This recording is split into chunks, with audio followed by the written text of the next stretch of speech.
السلام علیکم۔ Petroleum club of Pakistan کے پروگرام باتیں توانائی کی میں خوش آمدید، اور میں ہوں آپ کا میزبان محمد طاہر عالم۔ خواتین و حضرات، خبر گرم ہے کہ نومبر سے پاکستانیوں پر ایک بار پھر بجلی گرنے والی ہے۔ سیاستدان اس کا الزام مخالفوں کی نالائکیوں پر ڈالتے ہیں۔ سرکار کا کہنا ہے کہ گزشتہ حکمرانوں نے کمیشن کھا کر بجلی پیدا کرنے والے آزاد اداروں انڈیپینڈنٹ پاور پروڈیوسر سے مہنگی بجلی کا سودا کیا۔ حکومت لاگت سے کم پر بجلی کیسے فراہم کرے؟ مخالفین کا کہنا ہے کہ اگر آئی پی پی سے معاہدے نہ کیے جاتے تو ملک اندھیروں میں ڈوبا رہتا۔ بجلی مہنگی اس لیے ہے کہ حکومت آئی پی پیز کی منمانیوں کو لگام دینے کی صلاحیت نہیں رکھتی۔ آزاد تجزیہ نگار کہتے ہیں کہ بجلی، گیس اور پیٹرولیم مصنوعات کی قیمتیں آئی ایم ایف کی ہدایات پر بڑھائی جا رہی ہیں کہ الیکٹرک، ہیسکو، فیسکو اور صارفین کو بجلی فراہم کرنے والے تلوں میں تیل کی کمی کا شکوہ کرتے ہیں، یعنی بجلی کے کارخانوں میں اتنی بجلی پیدا ہی نہیں ہو رہی کہ ضرورت پوری کی جا سکے،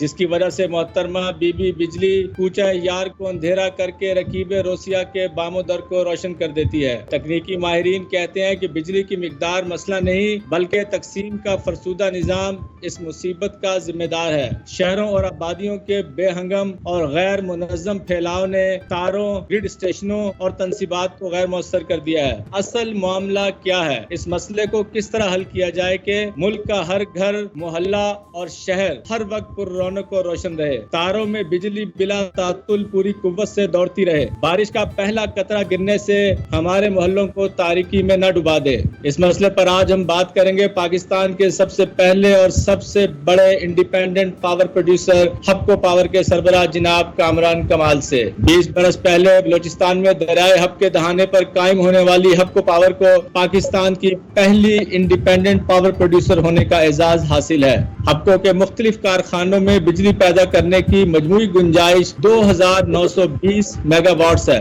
ہب کے علاوہ کمپنی کے کارخانے ناروال میں بھی ہیں، جبکہ لاریب انرجی کے 75% حصہ بھی ہپکو کی ملکیت ہے۔ اس کے علاوہ چینی پاور انٹرنیشنل سے شراکت داری نے ہپکو کو مالی اور تکنیکی اعتبار سے بہت مستحکم کر دیا ہے۔ حال ہی میں ہپکو نے تیل و گیس کی اطالوی کمپنی ای این آئی کے 50% شیئرز خرید کر اپنے کارخانوں کے لیے گیس کی فراہمی کو بھی یقینی بنا لیا ہے۔ توانائی کے ماہر جناب کامران کمال نے 3 ماہ پہلے سی ای او کی حیثیت سے ہپکو کی قیادت سنبھالی ہے۔ جناب کامران کمال امریکی جامعہ جارجیا ٹیک سے کمپیوٹر انجینئرنگ میں بی ایس سی کے بعد مشہور زمانہ جامعہ ہارورڈ سے پبلک پالیسی میں ماسٹر کی سند حاصل کی۔ اس سے پہلے آپ اینگرو اور تھر کول مائننگ کو گراں قدر خدمات فراہم کر چکے ہیں۔ کامران صاحب، پروگرام میں خوش آمدید اور السلام علیکم۔ السلام علیکم جی طاہر صاحب، بہت شکریہ اتنی مفصل انٹروڈکشن کا۔ اچھا سر، سب سے پہلے تو ایک باوقار ادارے کی قیادت سنبھالنے پر پیٹرولیم کلب آف پاکستان اور ہمارے ناظرین کی طرف سے آپ کو بہت بہت مبارکباد۔ سوالات کا آغاز کرتے ہیں ہپکو کے تعارف سے۔ ذرا اختصار سے ہمارے ناظرین کو یہ بتائیں کہ ہپکو کے کاروبار کی کیا نوعیت ہے، اس کا تاریخی پس منظر اور موجودہ حیثیت کیا ہے؟ جی طاہر صاحب، بہت شکریہ آپ کی طرف سے اور آپ کے معزز ممبران کی طرف سے۔ یہ ایک شرف ہے میرے جیسے کو، جیسے ہی میں سی ای او بنا اس کے میرا خیال ہے 2 دن کے بعد میں پیٹرولیم کلب آف پاکستان کا فارملی ایک ممبر انڈکٹ ہو گیا، اور اس سے میں خاصا مستفید ہوتا رہتا ہوں ایکسپرٹ ایڈوائس سے۔ تو پہلے تو شکریہ اس بات کا۔ دوسرا، آپ نے کچھ انٹروڈکشن آپ نے ہپکو کا کروا دیا، بٹ میں اختصار سے بتا دیتا ہوں کہ ہپکو نے مارچ 1997 میں اپنا پہلا پاور پلانٹ جو کہ 1292 میگا واٹ کا 4 یونٹس 323 میگا واٹ کا 1 یونٹ، وہ انہوں نے اپنی کمرشل آپریشن سٹارٹ کیے، اور اس کے بعد ہم نے یہ بڑھنے کا سفر آغاز کیا اس چیز کا۔ پہلا آئی پی پی تھا، پھر ہم نے ناروال میں، لاریب انرجی میں، پھر چائنا پاور ہب جنریشن۔ آج کل بھی ہمارے 2 پاور پلانٹس جو ہیں وہ تھر پہ کول کے اوپر بنائے جا رہے ہیں، جو کہ اپنے آخری مراحل میں ہیں، اور انشاءاللہ تعالی مارچ 2022 اور جون 2022 میں یہ بھی مکمل کر لیے جائیں گے، جس کے بعد ہماری مجموعی پیداوار کیپیسٹی جو ہے وہ 3580 میگا واٹ کے قریب ہو جائے گی۔ تو یہ ہے ہپکو کا سفر۔ اس کے بعد آپ نے جیسے ذکر کیا کہ ہم نے ای این آئی جو ہے اس کا بھی 50% سٹیک امپلائیز کے ساتھ مل کے ایکوائر کیا ہے۔ یہ تو ہو گئی ہپکو کی بات۔ اور میں نے 3 مہینے پہلے ہپکو کا جب سی ای او کا چارج سنبھالا تو اس وقت جب میرے ذہن مجھے یہ اناؤنسمنٹ آئی جون کے شروع میں، تو کچھ چیزیں مطلب میں نے دیکھی اور سمجھی, لیکن اس میں جو سب سے زیادہ بینیفٹ مجھے تھا وہ یہ تھا کہ میں 6 سال سے کسی بہترین ادارے کا حصہ رہا ہوں. میں 2015 سے جولائی سے ہب کو جوائن کی as a vice president fuel supply chain, جو چائنا پاور ہب جنریشن کا پروجیکٹ ہے اس میں. اور اس کے بعد جب میری اناؤنسمنٹ آئی تو میں نے بہت سے آپ جیسے انٹرنیشنل ایکسپرٹس, لوکل جو انرجی ایکسپرٹس ہیں, ان سے اس بارے میں کچھ مشاورت کی اور ایک کلیئر پلان بنایا, کیونکہ اس جیسے ادارے کی قیادت سنبھالنا جہاں میرے لیے شرف ہے, بٹ آپ کو پتا ہے کہ توانائی کا شعبہ جو ہے وہ آج کل کس مشکل سے گزر رہا ہے. تو جب آپ کسی ایسے ادارے کی قیادت سنبھالتے ہیں جو کہ فلرشنگ انڈسٹری میں ہوتا ہے, جو کہ اس وقت گروتھ کی طرف ہوتی ہے, تو وہ ایک اور طرح کی اسٹریٹجی آپ کو چاہیے ہوتی ہے. اور جب وہ مشکلات کی زد میں ہوتا ہے, جس طرح کے آئی پی پی کے بارے میں آپ نے ایک انٹروڈکشن میں یا ابتدائیہ میں بتایا کہ ہمارے اوپر کس طرح کے الزامات اور ہمارے بارے میں کس طرح کی مس پرسیپشن یا کیا سرائیاں کی جاتی ہیں, تو وہ ایک ڈفرینٹ طرح سے ہوتا ہے. بلکہ آن اے لائٹر نوٹ, ابھی ریسنٹلی ایک اسٹڈی آئی, وال اسٹریٹ جرنل نے شائع کی, جس میں لکھا تھا کہ جب آپ کسی مشکل انڈسٹری کے سی او بنتے ہیں تو آپ کی عمر جو ہے وہ 2 سال سے کم ہو جاتی ہے. تو آئی ڈونٹ نو, مطلب آئی ہوپ کہ ایسا نہیں ہوگا, بٹ انشاءاللہ تعالی جو میں نے سوچا اس انڈسٹری میں آنے کے بعد وہ یہ ہے کہ جی ہمیں اس ملک کی اگر خدمت کرنی ہے تو ہم ہی اس کا ایک حصہ ہیں جو اس کو مشکلات سے نکالے گا. آبویسلی ہر طرح کے گورنمنٹ کی طرف سے بدلتی حکومتوں کے ساتھ بدلتے نیریٹو آتے ہیں, کبھی ہم بڑے اچھے ہو جاتے ہیں, کبھی برے ہو جاتے ہیں, بٹ ہمیں یہ پتا ہے کہ ہم جو آپ کہیں کہ we are keeping the lights on. آج کل بلومبرگ کی وہ خبر شائع ہو رہی ہے جس میں ایک مس رپورٹنگ کی جا رہی ہے کہ جی انرجی کی یا گیس کی پرائسز بڑھنے سے الیکٹریسٹی ول بی اور we will come to a grinding halt. تو ایسا بالکل نہیں ہے. میرا خیال ہے کہ اس وقت انشاءاللہ تعالی ہبکو جیسے ادارے جو ہیں وہ ول میک شور کہ پاکستان لائٹس آر رننگ. اس کے علاوہ اگر میں آپ کو یہ بتاؤں کہ جو میں نے شروع میں جب اسیوم کیا چارج, تو کچھ جو میری اسٹریٹجی تھی وہ یہ تھا کہ جی 4+1 پہ محیط تھی, بیکاز یہ اتنا بڑا ادارہ ہے, اس کو ہم نے گروتھ کی بیسس پہ ہی الحمدللہ اب کو ایک پاکستان میں نام ہے. تو وی تھاٹ کہ جی ہماری جو گروتھ کی اسٹریٹجی ہے اس پہ ہم فوکس رکھیں گے. اب ہم اگلے جو ایونیوز انرجی میں آ رہے ہیں ان کے اوپر فوکس رکھیں گے. رینیوبل انرجی ہے, ای وی ہے, اس کے علاوہ واٹر ہے, جو کہ پاکستان کا ایک وہ سائلنٹ کرائسس ہے جو برو کیے جا رہا ہے, اور جس دن وہ آئے گا تو لوگوں کو ریئلائز ہوگا کہ یہ بجلی سے بھی بڑا مسئلہ ہے. اس کے علاوہ اتنے زیادہ ایسٹس ہونے کی جو ہم چیز میک شور کرنا چاہتے ہیں کہ ہم اسی طرح سے بیسٹ ان کلاس, ڈسپائٹ جتنے بھی ہمارے مسائل ہیں, پیمنٹس کے مسئلے ہیں, باقی چیزیں ہیں, ہمیں ہر وقت ریڈی رہنا ہے. جس طرح آج کل گیس کے کرائسس کی وجہ سے فرنس آئل کے پلانٹوں کی ضرورت پڑے گی, تو انشاءاللہ تعالی we are ready to dispatch. جو 2920 میگا واٹ ہے وہ حاضر سروس ہے, اور وہ انشاءاللہ تعالی to the best of our capability رہے گا جب جب حکومت کو وہ ضرورت پڑے گی. اس کے علاوہ کچھ چیزیں ہوتی ہیں کہ آپ کو آرگنائزیشن کے اندر لوگوں کو موٹیویٹ کرنا ہوتا ہے, تاکہ ایک موٹیویٹڈ آرگنائزیشن ہی ایک اچھی آرگنائزیشن ہو سکتی ہے. کیونکہ جتنے لوگ ہیں, امپلائیز ہیں, ہمیں ان کی ویلفیئر کا خیال رکھنا ہوتا ہے. ادارے کی ایک obligation ہوتی ہے کہ اس کے امپلائیز, اس کے ساتھ جڑے ہوئے سپلائرز اور اس کے سارے اسٹیک ہولڈرز بھی اتنے ہی انجوئی کے ساتھ کام کرتے رہیں. تو وہ ایک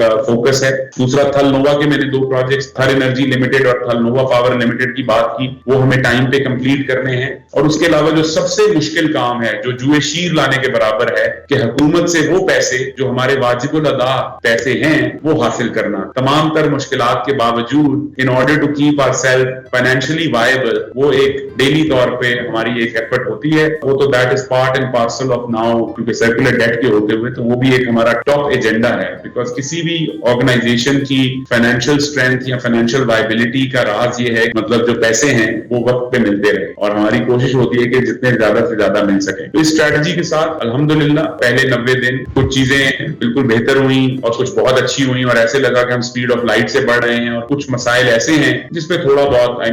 آپ کو ریزسٹنس آتی ہے, بٹ انشاءاللہ تعالی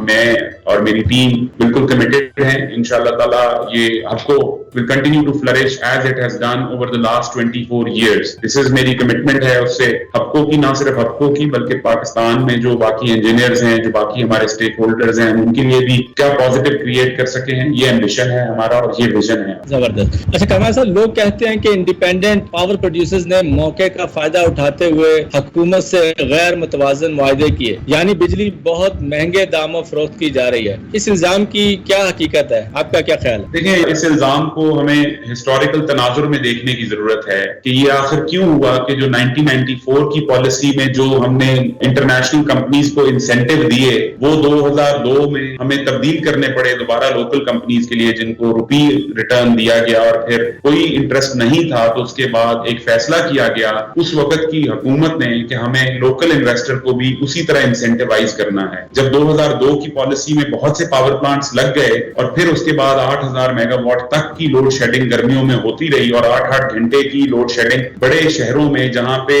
دورانیہ یہ تھا کہ 2 گھنٹے بجلی آئے گی اور 1 گھنٹے بجلی نہیں آئے گی اور وہ کوئی پوش علاقہ یا کوئی تھوڑا سا مطلب اندرون شہر کا علاقہ ہر طرح کا علاقہ اس سے افیکٹ ہو رہا تھا. تو آخر یہ ضرورت کیوں پیش آئی حکومت کو کہ ان کو ایک اتنا زیادہ ایڈڈ انسینٹیو دینا ہے؟ تو میرا خیال ہے یہ سوال وہ جس طرح کہتے ہیں کہ آپ ایک انگلی کسی کی طرف تو 4 انگلیاں آپ کی اپنی طرف ہوتی ہیں. I think I P Ps کی طرف فنگر پوائنٹ کرنے سے پہلے ہمیں اس بات پہ بغور جائزہ کر لینا چاہیے کہ آخر وہ کیا معاملات تھے جس کی وجہ سے ہمیں یہ انسینٹیو دینا پڑا اور آج ہم اس نہج پہ کھڑے ہیں کہ ہم کہہ رہے ہیں کہ جی آئی پی پیز نے وہ معاہدے کر لیے. دیکھیں حکومتی پالیسی میں اس وقت حکومت کے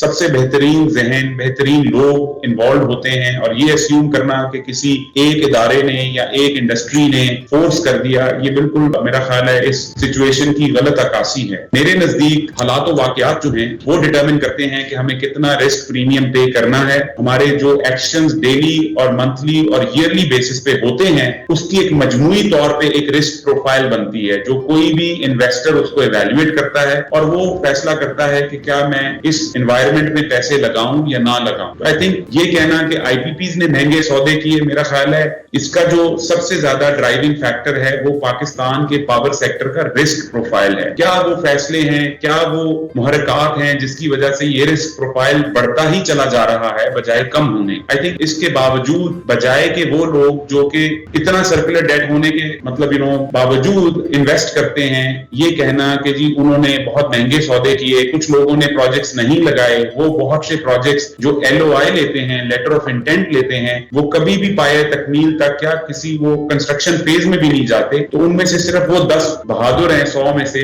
جو پائے تکمیل تک پہنچ جاتے ہیں اور پھر ان کو اس بات کا الزام دینا کہ کیونکہ آپ کامیاب ہو گئے تمام تر مشکلات کے باوجود اس لیے گنہگار یا اس لیے ساری پرابلم کی روٹ کاز آپ ہیں. میرا خیال ہے کہ یہ تھوڑا سا مطلب انفیئر ہو جاتا ہے. اچھا سر جیسا کہ آپ نے ابھی ذکر بھی کیا فائنینشیل کرائسس کا تو اسی طرح کہا جا رہا ہے کہ توانائی کے میدان کا سب سے بڑا عذاب گردشی قرضہ سرکولر ڈیٹ ہے. اس کی کیا حقیقت ہے اور حقوں کو اس زمن میں کیا مشکلات حائل ہے؟ دیکھیں یہ ایک حقیقت ہے اور یہ ایک ایسی پرابلم ہے جو کہ بڑھتی ہی جا رہی ہے. اس وقت مطلب ہمارا کوئی جو گردشی قرضوں کی وجہ سے ریسیویبل ہے وہ 60 سے 70 ارب کے درمیان فلکچویٹ کرتا رہتا ہے. کبھی وہ تھوڑی پیمنٹ زیادہ ہو جاتی ہے تو وہ 60 ارب پہ آ جاتا ہے اور 70 ارب. اس میں ہمارا چائنا پاور ہب جنریشن جو کہ کول کا 1200 میگا واٹ کا پلانٹ ہے اس کے جو قرضے ہیں وہ علیحدہ ہیں. اس کا ریسیویبل 40 سے 50 ارب کے قریب ہوتا ہے. اب آپ یہ دیکھیں کہ ہم تو ایک کمپنی ہے جس کا ریسیویبل ٹوٹل 100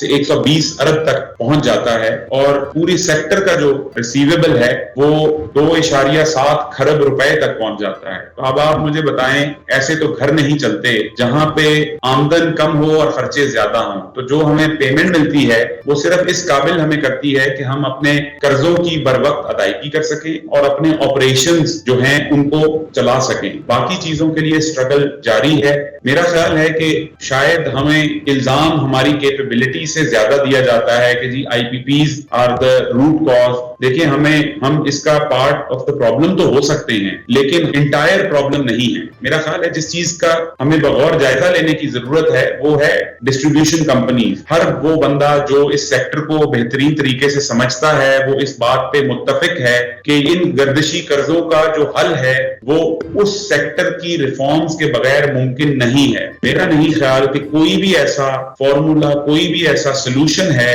جو ڈسٹریبیوشن کمپنیز کو فائنینشلی وائبل کیے بغیر ان گردشی قرضوں کو قابو میں لا سکے. اور یہ بہت مشکل لگتا ہے کہ گردشی قرضے 0 پہ چلے جائیں گے. یہ ایک ہمارا ٹارگٹ تو ہو سکتا ہے لیکن میری یہ ایک رائے ہے کہ یہ بہت ایمبیشس ٹارگٹ ہے اور اگر ہمیں اسے اچیو کرنا ہے تو یہ کئی سالوں کا سفر ہوگا. یہ کسی ایک سال کا ٹارگٹ نہیں ہو سکتا. سب سے پہلے ہمیں اس کا بڑھاؤ کو روکنا ہے. اس کے بعد ہمیں کوشش کرنی ہے کہ ہم اس کو آہستہ آہستہ کم کریں اور وہ سولوشن صرف اور صرف یہ ہوگا کہ بجلی بجلی کے نظام سے ایسوسیٹڈ تمام تر اداروں کی اور تمام تر سپلائی چین میں جتنے بھی سیکٹرز انوالوڈ ہیں ان کی ریفارم کی جائے، اور آخر میں ہمیں وہ جو ریفارم جو ہم کمپیٹیٹو مارکیٹ یا منڈی کی بات کرتے ہیں، جب تک ہم اس کو مطلب بالکل من و ان امپلیمنٹ نہیں کریں گے، اور وہ بھی ایک لمبا سفر ہے، تو اس کے بعد یہ مسائل کم ہوں گے، مسائل ختم نہیں ہوں گے، کیونکہ جب بھی کوئی نیا نظام آتا ہے وہ اپنے ساتھ کچھ فائدے لے کے آتا ہے اور کچھ نئے پرابلمز بھی آتے ہیں جو کہ اس وقت ہم ایڈریس کریں گے۔ بٹ میرا خیال ہے کہ ہمیں اس طرف جتنی جلدی ہو سکے اس پہ کام کرنا چاہیے، اور میرے خیال میں اب تو آئی پی پیز کے ساتھ ری نیگوسیشن کے بعد اب کوئی گنجائش بچی نہیں ہے، تو وہ تمام تر توجہ ہمیں مرکوز کرنے کی ضرورت ہے ان ایریاز پہ جو ہم نے پچھلے 10 12 15 سال سے نہیں کی، اور ہر بندے کو اور ہر ایکسپرٹ کو اس بات کی اکنالجمنٹ ہے اور پتا ہے، وہ ایز دے سے کہ جی all roads lead to Rome, all solutions for circular debt go through distribution company reforms۔ اچھا سر، آپ کا چائنیز ادارے CPHGC سے شراکت داری ہے آپ کی، یہ کس نوعیت کی پارٹنرشپ ہے اور اس سے بجلی کی بلا تعطل فراہمی اور قیمت پر کیا اثر پڑ رہا ہے؟ دیکھیں، میں نے آپ کو پہلے بھی عرض کیا کہ ہم 47.5% کے حصے اس کمپنی کے رکھتے ہیں، اور اس کمپنی کی جو مینجمنٹ کنٹرول ہے وہ چائنا پاور انٹرنیشنل ڈیولپمنٹ، جو کہ ایک بہت بڑا اسٹیٹ اونڈ پاور جنریشن کا ادارہ ہے چائنا کے اندر، جو 5 بڑے چائنا میں پاور جنریشن کے ادارے ہیں ان میں سے ایک ہے۔ تو ہماری جو شراکت داری رہی اس میں میں آپ کو یہ کہوں گا کہ جی میں نے چائنیز قوم سے زیادہ محنتی قوم کوئی نہیں دیکھی، وہ بہت زیادہ فوکس ہو کے جب ان کو ایک ٹارگٹ مل جاتا ہے تو وہ کر دیتے ہیں۔ ان لوگوں نے جو پروجیکٹس جتنی جلدی کمپلیٹ کیے ڈسپائٹ جتنے بھی چیلنجز آئے، ان کے نزدیک ایک ٹارگٹ تھا، اور انہوں نے کہا کہ کیونکہ ہماری اسٹیٹ نے یہ کہا ہے، پاکستان اکنامک کوریڈور یا جس کو چائنا پاکستان اکنامک راہداری کہتے ہیں، اس کے اندر جو انہوں نے کیا، اور اقتصادی راہداری، اس کے اندر جو ان کو ٹارگٹ دیا گیا وہ انہوں نے اچیو کیا۔ اب دیکھیں، اس سے ان پروجیکٹس کی کیپیسٹی پیمنٹ تو زیادہ ہے، مگر جو کوئلے سے بننے والا جو انرجی پرائس کا کمپوننٹ ہے وہ اتنا کم ہے کہ ہمارا چائنا پاور کا جو پروجیکٹ ہے وہ میرٹ آرڈر میں 3رے نمبر پہ ہے۔ تو جو ویریبل کاسٹ ہے وہ اتنی کم کر دی گئی ہے کیونکہ اس نے کسی نہ کسی فرنس آئل کے پلانٹ کو ریپلیس کیا ہے، تو اس سے خاصی حد تک اینڈ کنزیومر کو، صارف کو اس سے فائدہ ہو رہا ہے۔ کچھ چیزوں میں آپ کو بتاؤں ہم نے کام کیا ہے، اس میں ایک چیز میں آپ کو ضرور کہوں گا کہ چائنیز کے ساتھ کلچر ڈفرنٹ ہونے کی وجہ سے ہماری پاکستانی ٹیم کو بہت مشکلات آئیں، اور اس میں ایک سبق ہم نے سیکھا وہ تھا صبر کا۔ میرا خیال ہے کہ ان کے ساتھ کام کرنے میں تھوڑا آپ کو ان کا پرسپیکٹو سمجھنے میں اور وہ کس طرح سے لے کے چیزیں چلتے ہیں وہ ہم نے بہت سیکھا۔ ان کی ویژن جو ہے وہ ہوتی ہے کہ لانگ ٹرم ٹارگٹ جب تک آن ٹریک ہے تو یہ جو چھوٹے مسائل ہیں ان پہ زیادہ فکر نہ کی جائے، اور ہمارے بارے میں ان کا یہ خیال تھا کہ آپ ہر چھوٹی مسئلے کو ایک بڑھا چڑھا کے بیان کرتے ہیں، آپ لوگوں کو لانگ ٹرم پہ فوکس رکھنا چاہیے، اور جو شارٹ ٹرم کے مسائل ہیں اس کی وجہ سے آپ کی ججمنٹ جو ہے وہ کلاؤڈ ہو جاتی ہے، یا اس میں کچھ تھوڑی بہت دھندلا پن آ جاتا ہے جس کی وجہ سے مسائل اور بڑھ جاتے ہیں۔ یہ میرے لیے تو بڑی حیرت انگیز آبزرویشن تھی، ایک چائنیز نے مجھے یہ جب کہا، اور اس کے بعد میں جب بھی یہ دیکھتا ہوں ہم ہر چھوٹے مسئلے کو ایک بڑھا چڑھا کے دیکھتے ہیں، حالانکہ چائنیز کے معاملات میں آپ نے دیکھا ہوگا وہ لانگ ٹرم ویژن سے اور چائنا انک یا مدر چائنا کے لیے وہ جب کام کرتے ہیں تو وہ یہاں تک پہنچے گی۔ بالکل صحیح۔ اچھا سر، دنیا جو ہے وہ گرین انرجی کی بات کر رہی ہے، اور حال ہی میں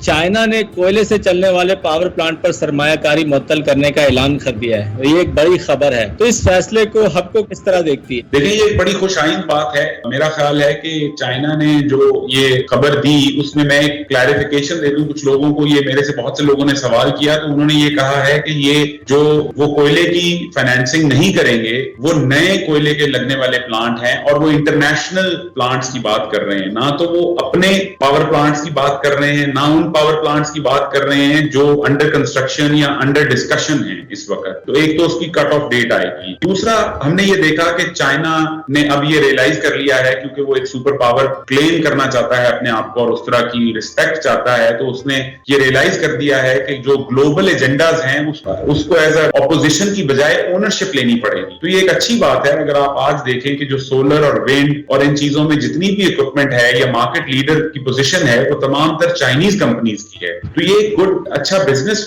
ڈیسیجن بھی ہے فار چائنا اور چائنیز مینوفیکچرنگ۔ تو جب وہ اپنے مینوفیکچررز کو سپورٹ کرنا چاہتے ہیں، اور اس کے علاوہ کلائمیٹ چینج کے بارے میں یہ ایک حقیقت ہے جو کہ ہر امیر اور غریب ملک کو افیکٹ کرے گی. تو میرا خیال ہے اس سے ہمیں فائدہ اٹھانا چاہیے. پاکستان کو بھی اپنے فیوچر کو گرین انرجی کے ساتھ الائن کرنے میں آسانی ہوگی, کیونکہ پاکستان میں جو انویسٹمنٹ یا فورن ڈائریکٹ انویسٹمنٹ پچھلے 5 سے 10 سالوں میں آئی ہے وہ نان ویسٹرن سورسز سے ہی آئی ہے. تو چائنا کا یہ فیصلہ تو میں ایک بڑا خوش آئند فیصلہ دیکھتا ہوں کہ اس میں ہمیں اپرچونٹی ملے گی کہ ہم جو اپنے گریڈ میں 30% رینیوبلز کی ایڈیشن چاہتے ہیں, جو ہم اپنے run of the river hydro plants لگانا چاہتے ہیں, جو ہم ای وی میں کام کرنا چاہتے ہیں, جو ہم اپنے ڈسٹریبیوشن کمپنیز کے گریڈز کو کلین انرجی اڈاپشن کے لیے ریڈی کرنا چاہتے ہیں, اس میں ہمارے لیے فائنینسنگ کا ایک اور ایونیو کھل گیا ہے. کیا مطلب بہت اچھا آپ نے بتایا. اس کا مطلب ہے کہ جو ہمارے کوئلے سے چلنے والے پاور پلانٹس ہیں وہ یقیناً اس فیصلے سے وہ اثر انداز نہیں ہوتے. بالکل ٹھیک ہے. اچھا سر, بحیثیت CEO حقوں کی گنجائش میں توسیع یعنی پاور پروڈکشن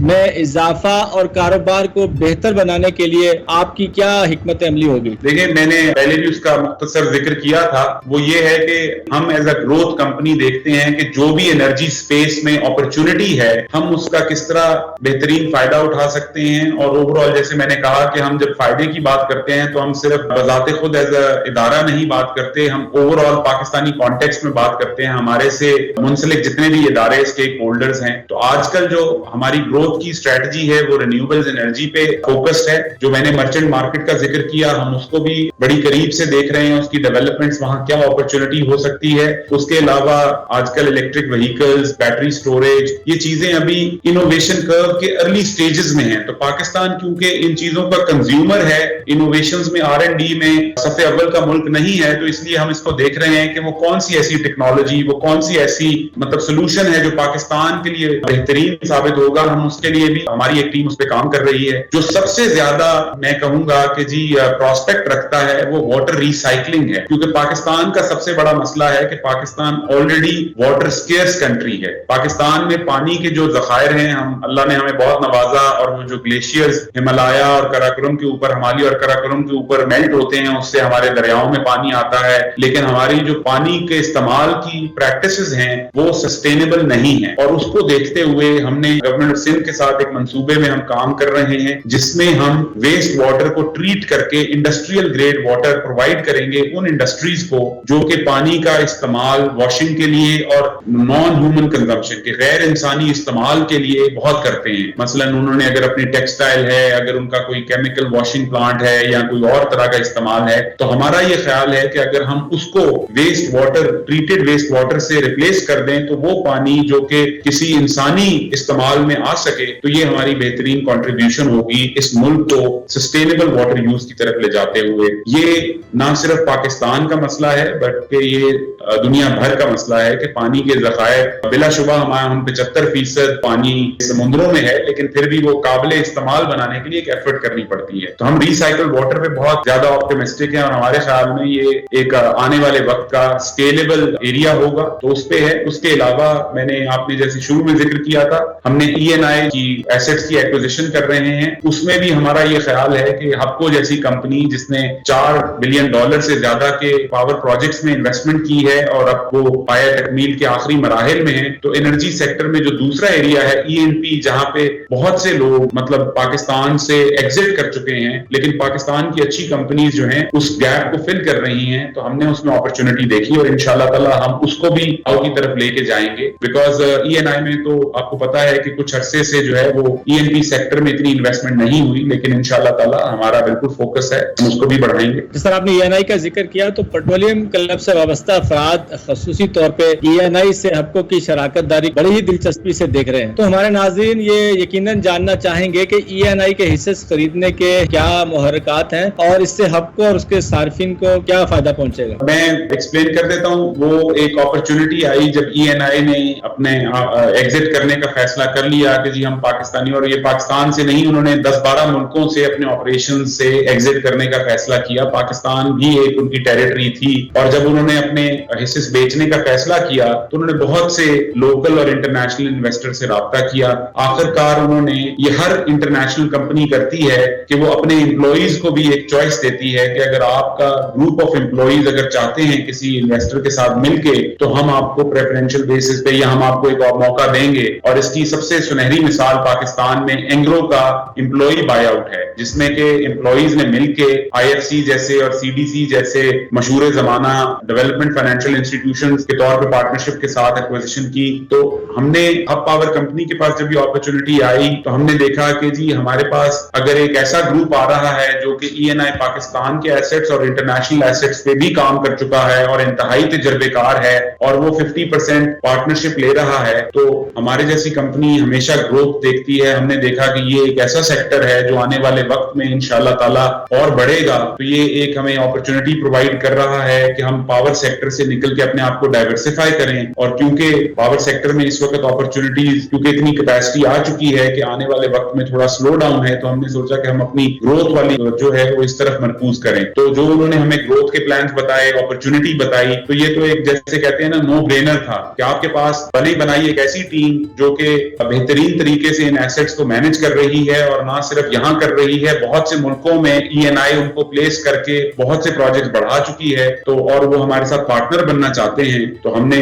بالکل بھی نہیں سوچا اور ہم ان کے ساتھ پارٹنر. اور انشاءاللہ تعالی جیسے میں نے آپ کو کہا ہم آنے والے وقت میں, کیونکہ یہ ایسا سیکٹر ہے جس میں گروتھ ہی سروائیول کا واحد ذریعہ ہے, انشاءاللہ تعالی ہمارے گروتھ کے اس پہ بہت اچھے پلانز ہیں جو کہ ایک دفعہ یہ ایکوزیشن ہو جائے گی کمپلیٹ تو اس کے بعد ہی ہم اس پہ بات کر سکتے ہیں, کیونکہ اس وقت تو یہ ایک پروسیس آن گوئنگ ہے. جب تک یہ کمپلیٹ نہیں ہوتا ہم اس کے اوپر زیادہ بات پبلکلی کر نہیں سکتے. اسی سے متعلق سوال بھی کل ہی اس کے حوالے سے خبر بھی آئی کہ ENI کی شراکت داری میں حکومت بھی ایک فریق ہے, تو کیا سرکار نے اس سودے کی منظوری دے دی ہے؟ کیونکہ حال ہی میں پیٹرولیم ڈویژن نے اس شراکت داری کے حوالے سے ENI کی مینجمنٹ سے وضاحت بھی طلب کر لی ہے. اور اسی سے متعلق دوسرا سوال یہ ہوگا کہ اگر یہ ہو گیا ہے تو کیا پھر ہب کو ENP کاروبار کو وسعت دینے کا ارادہ رکھتی ہے, اور اس حوالے سے کیا تیل و گیس کے لیے کوئی علیحدہ ڈویژن بھی بنانے کا ارادہ آپ کا؟ جی پہلی بات تو یہ کہ جی ہم ایک ایسا,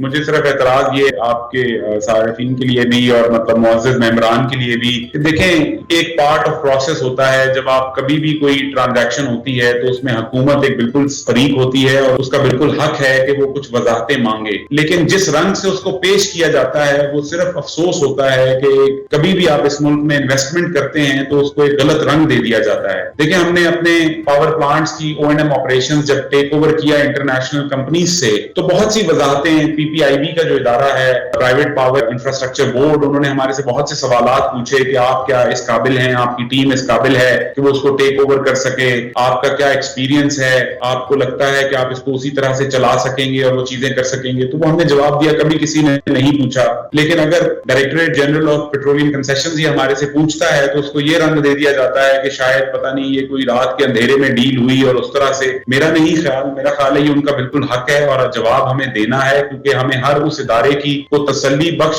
جواب دینا ہے, کیونکہ وہ بھی ایک اپنا فرض نبھا رہے ہیں. جب بھی کوئی ٹرانزیکشن ہوگی تو ان کو چاہیے کہ وہ تمام تر تفصیلات حاصل کریں اور ہمارا فرض ہے کہ ہم وہ تمام تر تفصیلات ان تک فراہم کریں, جو کہ ہم انشاءاللہ تعالی آنے والے دنوں میں دے دیں گے جواب. لیکن جو دکھ ہوتا ہے, جو ایک آپ کہیں کہ جی ایک ٹرینڈ چل پڑا ہے کہ اس کو ڈفرینٹ رنگ دے دیا جائے, پھر اس کے اوپر اس کے اندر جو ہے وہ ہولز پوک کیے جائیں, کیڑے نکالے جائیں, اور پھر کچھ لوگ اس کے اوپر اس طرح کے کامنٹس دیتے ہیں جس سے صرف دل آزاری ہوتی ہے. بندہ کہتا ہے کہ جی ٹھیک ہے کوئی مسئلہ نہیں ہے, ان کا they have the right to their opinion, but میرا خیال ہے کہ یہ جو پچھلے کچھ سالوں میں یہ ٹرینڈ چل پڑا ہے اس سے ہمارے ملک کو جو نقصان ہو رہا ہے, اور جو آپ نے میرے سے شروع میں بات کی کہ وہ IPPs نے بہت ہائر ریٹ کر لیے. جب کوئی ملک میں آتا ہے تو پہلے اس کو مشکلات ہوتی ہیں, اور اگر جب وہ جاتا ہے اس کو اور بھی مشکلات ہوتی ہیں, اور اس سے ملک کا ہی صرف نام برا ہوتا ہے. تو میرا خیال ہے ہمیں یہ اس تناظر میں رکھنا چاہیے. بالکل سوال پوچھنا ہر بندے کا حق ہے اور جواب دینا ہمارا فرض ہے. اب جو آپ نے بات کی کہ جو ہم نے یہ جو ایکوزیشن کی اس کو ہم نے ایک علیحدہ ڈویژن, بالکل میں نے آپ کو جیسے کہا کہ ہم 50% کے حصے میں شراکت داری کر رہے ہیں, اور 50% وہ لوگ ہیں جو ENI میں کام کر رہے ہیں اور دہائیوں سے کام کر رہے ہیں. ایک انڈیویجول کا 15-20 سال کا ایکسپیرینس ہے, اور نہ صرف پاکستان کے ایسٹس کو مینج کرنے کا بلکہ گلوبلی ENI کے آپریشنز مینج کرنے کا ہے. تو وہ لوگ اس کے مطلب وسعت دینے کے لیے بھی کام کریں گے, لیکن کیونکہ یہ ابھی ڈی پروسیس اپروول کے مراحل میں ہے اس لیے اس کے اوپر بات کرنا قبل از وقت ہوگا. بٹ جیسے کہ ہپکو کا ٹریک ریکارڈ ہے کہ ہم نے 1200 میگا واٹ سے 3500 میگا واٹ تک جائیں گے. ہم جب بھی کوئی کام, اور میں نے آپ کو پانی پہ بھی ذکر کیا, جب بھی ہم کوئی نئی ڈومین میں جاتے ہیں تو ہم اس کی اسکیلیبلٹی پوٹینشیل کو پہلے ایویلویٹ کرتے ہیں, کیونکہ یہی ہمارا DNA ہے, اور انشاءاللہ تعالی ہم اس پہ اسی طرح سے کام کریں گے جیسے ہم نے پاور میں گروتھ کی ہے. اچھا سر, ایک عام شکایت ہے اور آئے روز اخبارات میں اس کی خبریں بھی آتی رہتی ہیں کہ پاکستان میں کمپنیاں اپنے ملازمین کی صحت اور حفاظت کا خیال نہیں کرتی، اور اس کی بدترین مثال کوئلے کی کانیں ہیں جہاں حادثات آئے روز کا معمول ہے، اور اب تک کئی قیمتی جانیں ان حادثات میں ضائع بھی ہو چکی ہیں۔ تو حقوں کا کام بھی خطرات سے پر ہے، تو آپ نے HSC کے بعد میں کیا اقدامات کیے ہیں تاکہ ملازمین کی حفاظت کو یقینی بنایا جا سکے؟ دیکھیں، ہمارے جو پہلی ویلیو ہے نا اس آرگنائزیشن کی، جو ہم کہتے ہیں کہ ہمارے DNA میں انگرینڈ ہے، وہ HSC ہے۔ اس کے اوپر زیرو ٹالرنس ہے۔ ہم لوگوں کو اس کی ٹریننگ دیتے ہیں۔ ہم الحمدللہ 2 سیفٹی مینجمنٹ سسٹم ہم نے ہر سائٹ پہ امپلیمنٹ کیا ہوا ہے، خواہ وہ سائٹ آپریشنل ہو یا انڈر کنسٹرکشن ہو۔ وہ جو میٹرک ہے وہ آلموسٹ ہر ویک رپورٹ ہوتا ہے ٹاپ مینجمنٹ تک، اور اس کے علاوہ جیسے میں نے کہا کہ اس کے اندر بھی جو نئی جدت آتی ہے، جو نئی چیزیں ہم لرن کرتے ہیں ڈیلی بیسس پہ، ویکلی بیسس پہ، وہ اپنے سسٹم میں انکارپوریٹ کرتے ہیں، اور مینجمنٹ اس کو آلموسٹ ماہانہ بیسس پہ آڈٹس کرتی رہتی ہے۔ اور پھر ہم نہ صرف یہ کرتے ہیں بلکہ ہم انڈیپینڈنٹ تھرڈ پارٹی آڈیٹرز کو بھی بلا کے اپنی تمام تر سائٹس کا ایک اینوئل ایویلویشن کرواتے ہیں، اور اس کا ایک سکور جو کہ ہمارے بورڈ پہ رپورٹ ہوتا ہے۔ لیکن یہ تو ہو گئی بات کہ جو آرگنائزیشن کے طور پہ، لیکن ان لوگوں کو اس کی ٹریننگ دینا، لوگوں کو ڈیلی بیسس پہ ان کی گائیڈنس کرنا، وہاں پہ ہر طرح سے اس کو مانیٹر کرنا، اور نہ صرف آن دا جاب بلکہ آف دا جاب کے لیے بھی ٹریننگ کرنا اور وہ کلچر کا حصہ بنانا تاکہ وہ ہماری سیکنڈ نیچر بن جائے، یہ تو ہمارا فرسٹ اینڈ فورموسٹ فوکس ہے اس آرگنائزیشن کا۔ اور ابھی ریسنٹلی میرا جو HSC کے ہماری کارپوریٹ HSC ہیڈ ہے، انہوں نے بتایا کہ جب نیپرا چیئرمین نے ہمارے ایک پاور پلانٹ کا دورہ کیا اور ہم نے ان کو اپنے پورے پاور پلانٹ کا دورہ کروایا، ویڈیوز دکھائیں، تو انہوں نے کہا کہ ہم چاہتے ہیں کہ آپ لوگ جو ہے وہ اس چیز کو لیڈ کریں انڈسٹری وائڈ، تاکہ آپ اپنا ایکسپیرینس شیئر کریں تاکہ اور بھی لوگ، میں یہ نہیں کہنا چاہتا کہ باقی لوگ اس طرح سے یا ہمارے سے بہتر کام نہیں کر رہے، لیکن ہمارے لیے یہ ایک آنر کی بات ہے کہ انہوں نے ہمارے سے یہ بات کی۔ بہت سے ایسے ادارے ہیں جو ہمارے جتنا اچھا کام کر رہے ہیں، اور اگر ہم مل کے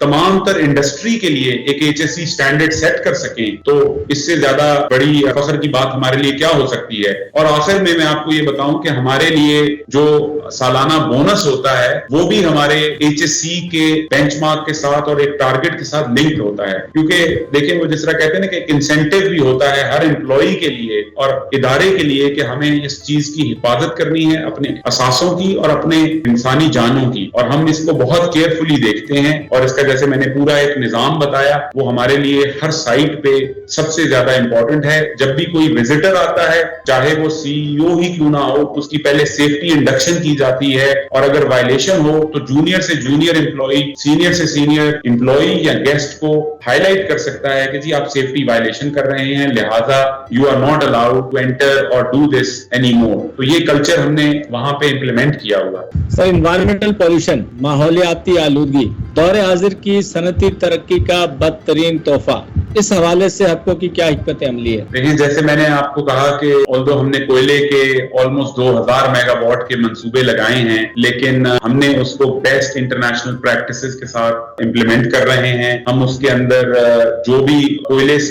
کے جلانے سے جو ذرات ماحولیاتی آلودگی کا باعث بنتے ہیں، اس کے لیے ہم نے ایسے آلات لگائے ہیں جو اس کو اکٹھا کر کے ایک جگہ نیچے ہم اکٹھا کر سکتے ہیں، بجائے کہ وہ ہر جگہ ڈسپرس ہو جائیں یا ماحولیاتی آلودگی کا وجہ بنے۔ گوئنگ فارورڈ ہمارا یہ فوکس ہے، جیسے میں نے آپ کو پہلے بھی کہا کہ ہم رینیوبل انرجی اور کلین انرجی اور سسٹینیبل واٹر کی طرف جا رہے ہیں، تو ہم ایز اے بزنس اس کو جتنی جہاں اپرچونٹی ملے گی وہ دیکھیں گے، اس کو کم سے کم کر سکیں۔ لیکن کیونکہ ابھی ریسنٹلی although آپ یہ بات کر رہے ہیں کہ ماحولیاتی آلودگی جو ہے وہ بدترین تحفہ ہے، مگر ہمیں یہ سوچ سمجھ کے فیصلے کرنے ہیں تاکہ اس طرح کا کرائسس نہ کریٹ ہو جائے جو آج کل RLNG میں یا کوئلے میں ہو گیا ہے۔ کیونکہ اگر ہم کسی بھی انڈسٹری کو بے وقت اور مس پلاننگ کے ساتھ فائنینشلی ڈپرائیو کر دیں گے یا اس میں انویسٹمنٹ نہیں کریں گے تو وہ ایک ایسا کرائسس کریٹ کر دے گی جو آج آپ کو مغربی ممالک میں نظر آ رہا ہے۔ تو میرا خیال ہے کہ بیلنس ڈائٹ کی طرح ہمیں ہر چیز کو بہترین طریقے سے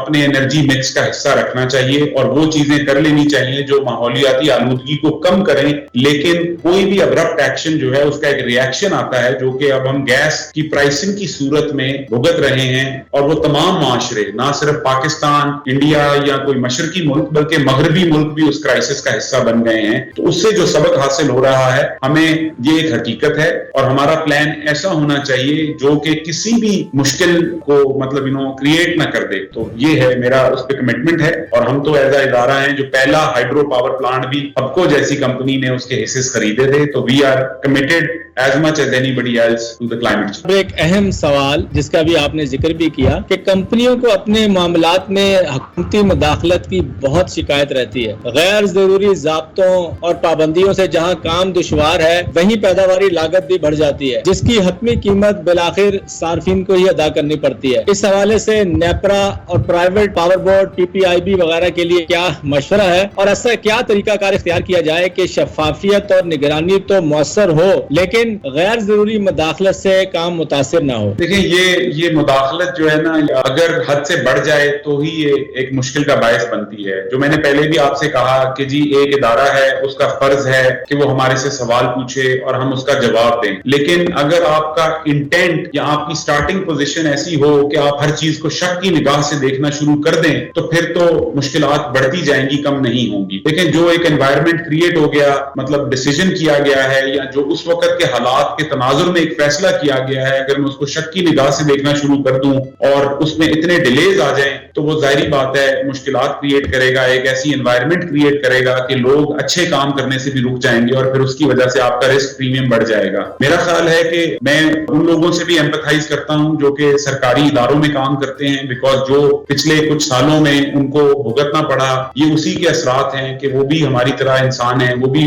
کہیں سے اگر ان کو جواب دینا پڑ رہا ہے تو وہ تو چاہیں گے کہ میں ہر اس چیز کو پرکھ کے فیصلہ کروں تاکہ آنے والے وقت میں ان مشکلات میں دوبارہ نہ گھروں. لیکن میرا خیال ہے کہ اس کی وجہ سے جو ہماری ججمنٹ ہے وہ تھوڑی سی کلاؤڈ ہوتی جا رہی ہے. وہ ججمنٹ تھوڑی کہ کیا یہ بہترین فیصلہ ہے یا یہ ایک کنزرویٹو فیصلہ ہے جو مجھے بچا دے گا, وہ میرا خیال ہے اس کے اندر یہ سب سے بہترین فیصلہ کرنے کی صلاحیت ان میں ہے. میرے نزدیک اس کی وجہ سے بہت مشکلات بڑھ رہی ہیں, فیصلے کرنے میں جو ڈیلے آ رہا ہے اس کی وجہ سے بہت سی مشکلات اور معاملات خراب ہو رہے ہیں, اور آنے والے وقت میں یہ میرا یقین ہے کہ اس کی مشکلات کو ہم بھگتیں گے اور پھر ہم شاید اسی نہج پہ نہ پہنچ جائیں جس پہ ہم 2008 سے 2015 تک تھے, جبکہ ہم چاہتے تھے کہ وہ لوڈ شیڈنگ کم ہو, لیکن وہ لوڈ شیڈنگ کم کرنے کے لیے ہمیں ایک کچھ مشکل اور مہنگے فیصلے کرنے پڑے اور وہ 3 سے 4 سال لگے. اب جب وہ فیصلے ہو گئے اب ہم ان فیصلوں کو غلط قرار دیتے ہیں. یہ وہی والی بات ہے کہ جب بارش ہو رہی ہو, آپ چاہیں کہ میں چھتری خریدنا چاہتا ہوں اور آپ مہنگی چھتری خرید لیں, اور پھر جب بارش ختم ہو جائے تو آپ کہیں کہ جی یہ جس بندے نے مجھے چھتری بیچی ہے اس نے مجھے مہنگی چھتری بیچی. یہ تو فیصلہ آپ نے اس وقت کیا جو حالات و واقعات تھے. کیا یہ اس وقت بہترین فیصلہ تھا؟ آپ اپنے آپ کو پانی سے محفوظ رکھنا چاہتے تھے, کیا اس نے وہ خدمات پرووائڈ کی؟ اگر وہ کی تو پھر یہ فیصلہ غلط ہے. ہم نے RLNG کے کیس میں دیکھا, ہم نے IPPs کے کیس میں دیکھا, ہم نے بہت سی باقی سیکٹرز کے اندر دیکھا کہ ہم نے وہ تمام تر فیصلے جو اس واقعات اور اس حالات کے تناظر میں لیے گئے ان کو کوسچن کرنا شروع کیا, اور ان لوگوں کے لیے جنہوں نے ایمانداری کے ساتھ اور اس وقت کے بہترین فیصلے اپنے اداروں کو پروٹیکٹ کرنے کے لیے کیے گئے, اگر ان کو مشکلات کا سامنا ہوگا تو ان کے آنے والے جو ان کی جگہ پہ جو لوگ آئے ہیں وہ حق بجانب ہیں کہ وہ کہیں کہ جی میں ایسا فیصلہ نہ کروں جو مجھے ان مشکلات میں پہنچائے. تو میرا خیال ہے کہ یہ ایک ایسا اوور آل انوائرمنٹ ہے جو ہمیں ٹھیک کرنے کی ضرورت ہے. میں کسی ادارے پہ میری تمام تر فیلنگز ان کے ساتھ ہیں, اور میں اگر اپنے آپ کو ان کے شوز میں ڈال کے دیکھوں تو شاید میں بھی اسی طرح کی ایک مشکل فیصلے میں گھرا ہوا. جیسے دنیا کے دیگر ممالک کی طرح پاکستان کا بھی ایک بہت بڑا مسئلہ بے روزگاری ہے,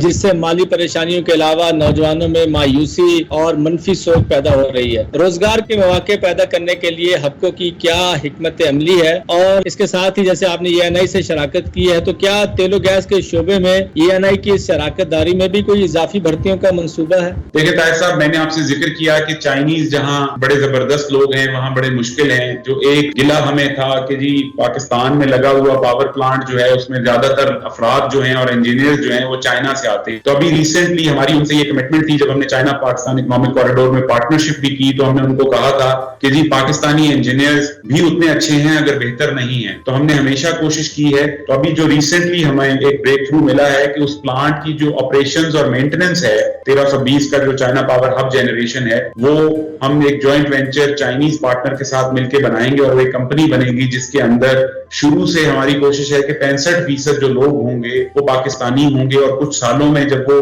ہم ٹرین کر لیں گے، کوئلے کے پلانٹ کیونکہ پاکستان میں تھے نہیں، اس لیے بہت سے انجینئرز کی وہ اسکل لیول نہیں ہے کہ وہ پلانٹ مینیجر اور اس طرح کے رولز اسیوم کر سکیں، کیونکہ پاکستان میں تو کوئی کوئلے کا اتنا بڑا پلانٹ تھا نہیں آج سے کچھ سال پہلے سے۔ تو آگے جا کے ہمارا ٹارگٹ ہے کہ 90% آپریشنز اینڈ مینٹیننس کا جو اسٹاف ہے وہ پاکستانی ہوگا، اور نہ صرف پاکستانی نمبرز میں ہوگا بلکہ ریسپانسبل پوزیشنز میں ہوگا۔ یہ ایک کئی سال طویل لمبا سفر ہے جب ہم اس بات پہ پہنچے ہیں، اور جنوری 2022 میں ہم انشاءاللہ تعالی اس کا سٹارٹ کر دیں گے، جس میں ایک مفصل ٹریننگ پروگرام ہے جس میں ہم چائنیز کے ساتھ مل کے اپنے پاکستانی انجینئرز کو ٹرین کریں گے۔ یہ میری ایک اچیومنٹ ہے پہلے 90 دنوں میں، جو کہ جس پہ بڑی تیزی سے کام ہو رہا ہے، اور اگر میں اس کو نمبرز میں ڈالوں تو میرا خیال ہے کہ 200-250 انجینئرز یا اوور آل امپلائیز ہمیں لے کے آنے پڑیں گے جو semi skilled and non skilled ہوں گے۔ تو ہر لیول پہ ہم پاکستانیز انڈکٹ کریں گے، کچھ انہوں نے کیے بھی ہوئے ہیں لیکن جو ابھی تک کیے ہوئے ہیں وہ سیمی اسکلڈ کیٹیگری میں زیادہ پاکستانی انہوں نے رکھے ہوئے ہیں۔ اسی طرح ENI میں جو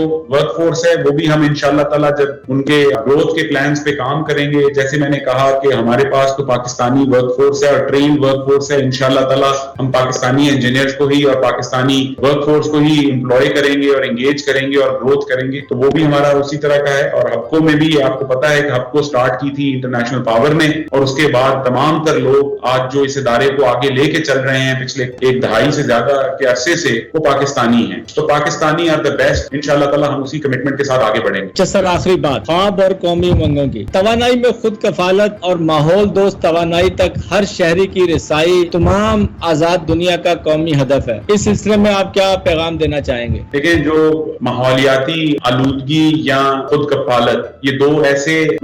چیزیں ہیں جو ایک دوسرے کے ساتھ مشکل سے چلتی ہیں، لیکن میں نے جیسے کہا کہ بیلنس پورٹ فولیو کی ضرورت ہے۔ جیسے آج گیس کرائسس ہے تو ہمارے پاس فرنس آئل کے پلانٹس ہیں، اگر آنے والے وقت میں ہم اپنے تھر کول کے ذخائر، جس پہ میں نے بہت شروع میں کام کیا اور بہت سکیپٹسزم پایا جاتا تھا اور حتیٰ کہ بہت اپوزیشن پائی جاتی تھی، اور کچھ لوگ کہتے تھے کہ یہ کبھی نہیں ہوگا، اس کے نیچے دریا نہیں سمندر بہتا ہے اور وہ پانی کنٹرول نہیں ہوگا۔ میرا خیال ہے کہ ہمیں اپنے تیل اور گیس کے ذخائر بھی ایکسپلور کرنے چاہیے، ہمیں کوئلے کے ذخائر بھی ایکسپلور کرنے چاہیے، ہمیں اپنے دریاؤں کا بہترین استعمال توانائی کے شعبوں کے لیے کرنا چاہیے، ہمیں سولر اور ونڈ کے لیے بھی کرنا چاہیے، ہمیں پانی کا استعمال بھی سسٹینیبل طریقے سے کرنا چاہیے۔ تو ہمیں ان تمام ایریاز کے اوپر کام کرنا ہے، اور جو بھی ہم بیسٹ پریکٹسز ہیں کلائمیٹ چینج میٹیگیشن کی، ان کو امپلیمنٹ کریں تو انشاءاللہ تعالی ہم ان دونوں چیزوں کو بیلنس کر سکتے ہیں۔ لیکن اگر کوئی یہ کہے کہ جی ہم صرف اور صرف سب کچھ چھوڑ کے ماحولیاتی آلودگی کا ٹارگٹ اچیو کرنا شروع کر دیں، تو میرا نہیں خیال کہ ہم ڈیولپمنٹ کے اس سائیکل پہ اس وقت تک پہنچے ہیں ایز اے ملک کہ جی ہم ڈیولپنگ کنٹری ہیں، ایمرجنگ اکانومی ہیں، تو ہم اپنے ملک کی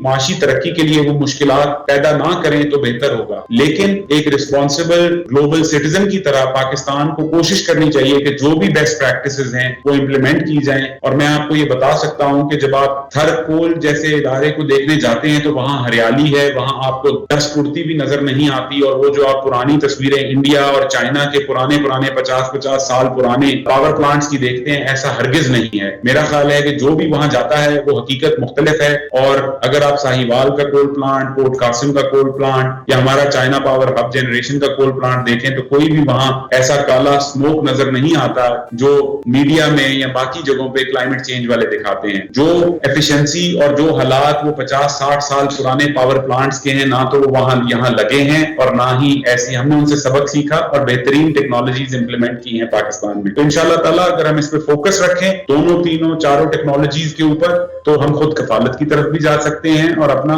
کلائمیٹ چینج کا ٹارگٹ بھی اچیو کر سکتے ہیں۔ طاہر صاحب بہت بہت شکریہ۔ پروگرام کا اختتام کرتے ہیں اس دعا کے ساتھ کہ اللہ تعالیٰ ہمیں توفیق دے کہ ہم اس کی عطا کردہ صلاحیتوں کا بھرپور استعمال کرتے ہوئے محنت، لگن، دیانتداری اور حب الوطنی کے جذبے سے سرشار ہو کر اپنی بہترین صلاحیتوں سے اس ملک خداداد پاکستان کو انرجی میں خود کفیل ملکوں کی صف میں لا کھڑا کریں۔ اللہ حافظ۔ Thank you G.